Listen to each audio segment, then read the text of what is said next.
But look at Revelation 9 and 16. Those will be my last two.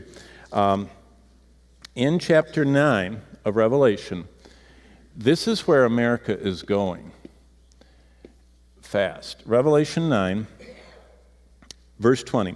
And the rest of mankind were not killed by the plagues, did not repent, Revelation 9:20, of the works of their hands, that they should not worship demons. You say, people don't worship demons? Really? Many of our video games, the monster ones, actually use biblical names for demons in them. I mean, Apollyon is the destroyer. Those are actual named demons. And there is such a demonic hold in America. There's such a desire for the paranormal. And you add to that all the Eastern religion. Yoga is not neutral. That's kind of like saying a neutral Quran. You know, yoga is not neutral. It's an Eastern opening of the mind. It's teaching you to let go and open your mind. Minds are the conduit to the spiritual world. It would be like living in the swamp ridden with malaria and opening the screens and just saying, let's just see what comes in. If you open your mind, Satan wants to come. He wants to control people. And to take the primary Eastern ways of India, the fountain of all this religious confusion, and to import it to America as a health benefit for our stressed out society and teach people to meditate and open their minds, it's opening our minds down the line to demons. They should not worship demons and idols of gold and silver and brass and stone which cannot see. And look at verse 21. That's even more blatant. And would not repent of their murders. I mean, murder is so rampant in our country. There's so many parts of our country you have to be careful. Not just America. There's sorceries. That's the word pharmakeia. Sounds like pharmacy, doesn't it? Pharmakeia. The farm part, is drugs. I mean, who's the biggest consumer of drugs in the world? They wouldn't repent of their sorceries, of their sexual immorality.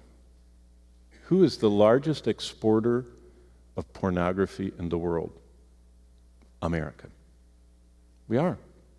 We might not be the biggest consumer. There are countries that outdo us in the consumption per capita, but we export it for profit or of their thefts. So Revelation 9, America is headed toward disaster.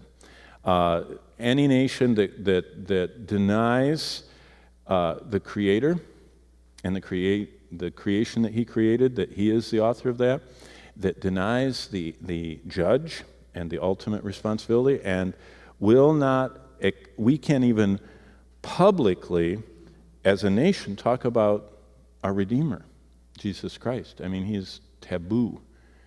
This is the first Christmas that's a non-Christmas. That was in the New York Times. It says the first non-Christmas. You don't even call it Christmas anymore, anywhere that has anything to do with public correctness. So right there, and then finally look at chapter 14, and then I have 1 minute, chapter 14 of Revelation, which is another sighting. And the angel came, verse 6, an angel flew from heaven, having the everlasting gospel to preach to those who dwell on the earth, saying, fear God, verse 7, give glory to Him. And the descriptor for who God is who made heaven and earth and the seas and the springs of water. And this is the last thing. If you want to be confused, rob a person of their origin. Don't let them know where they came from. Rob them of their destiny, where they're headed, and don't give them any purpose in life.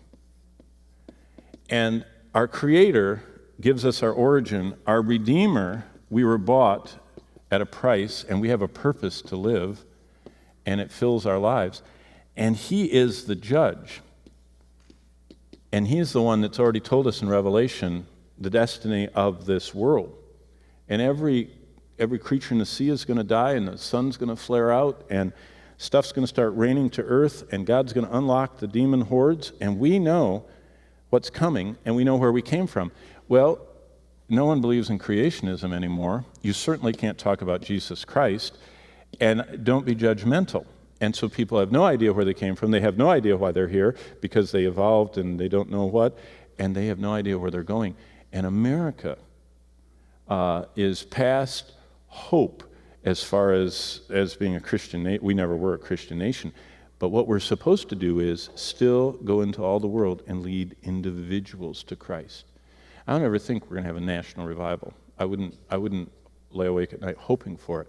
But we can have local, personal pockets and lead people to Christ.